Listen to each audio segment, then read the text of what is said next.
Ethical monotheism means that the governing power of this universe has some extremely definite opinions and rules to which our minds and acts must be conformed. And if you don't watch out, you'll go against the fundamental grain of the universe and be punished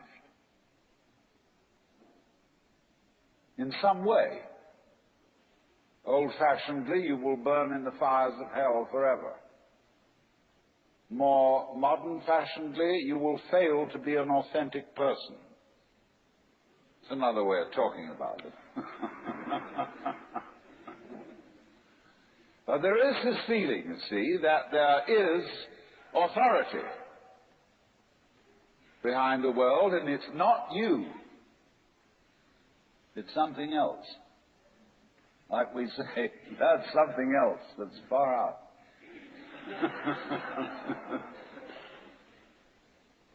And therefore, this Jewish, Christian, and indeed Muslim approach makes a lot of people feel rather strange, estranged from the root and ground of being. There are a lot of people who never grow up and are always in awe of an image of grandfather.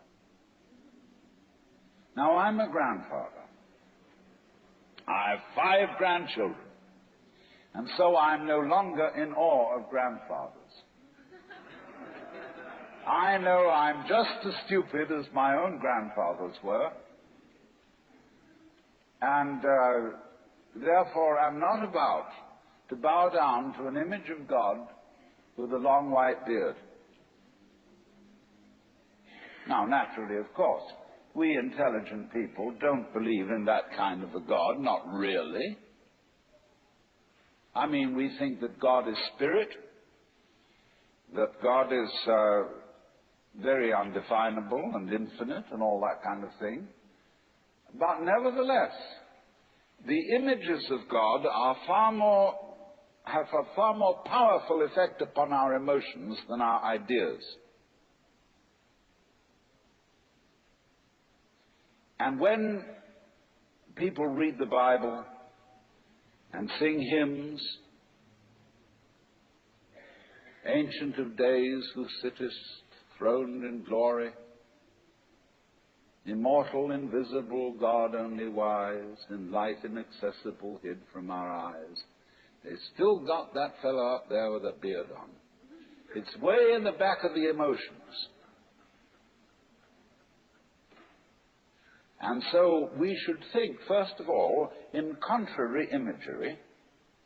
And the contrary imagery is, she's black. Imagine instead of God the Father, God the Mother.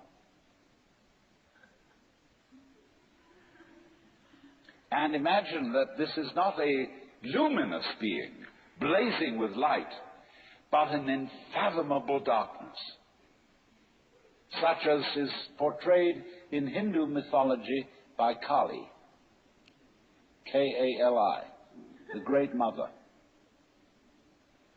who is represented in the most terrible imagery.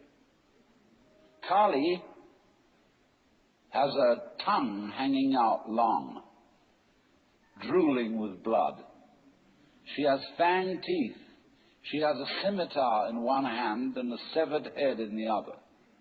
And she is trampling on the body of her husband, who is Shiva. Shiva represents also, furthermore, the destructive aspect of the deity, wherein all things are dissolved so that they be reborn again. And here is this blood-sucking, terrible mother as the image of the supreme reality behind this universe. Imagine, it's the representative of the octopus, the spider, the awful awfuls, the creepy crawlies at the end of the line, which we're all terrified of.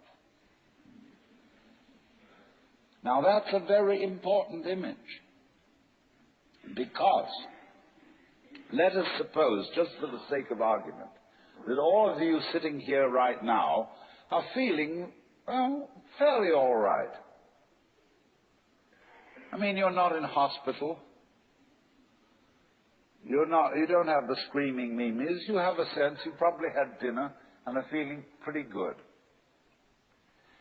But you know that you feel that you're fairly good because in the background of your minds, very far off in the background of your minds, you've got the sensation of something absolutely ghastly that simply mustn't happen.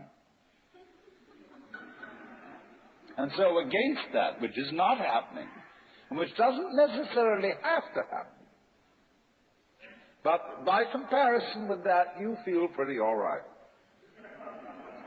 And that absolutely ghastly thing that mustn't happen at all is Kali.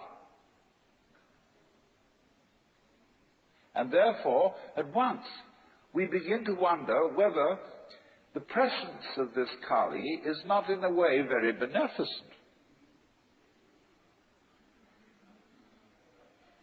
I mean, how would you know that things were good unless there was something that wasn't good at all? Now I'm not putting this forward as a final position. I'm only putting it forward as a variation, as a way of beginning to look at a problem and getting our minds out of their normal ruts.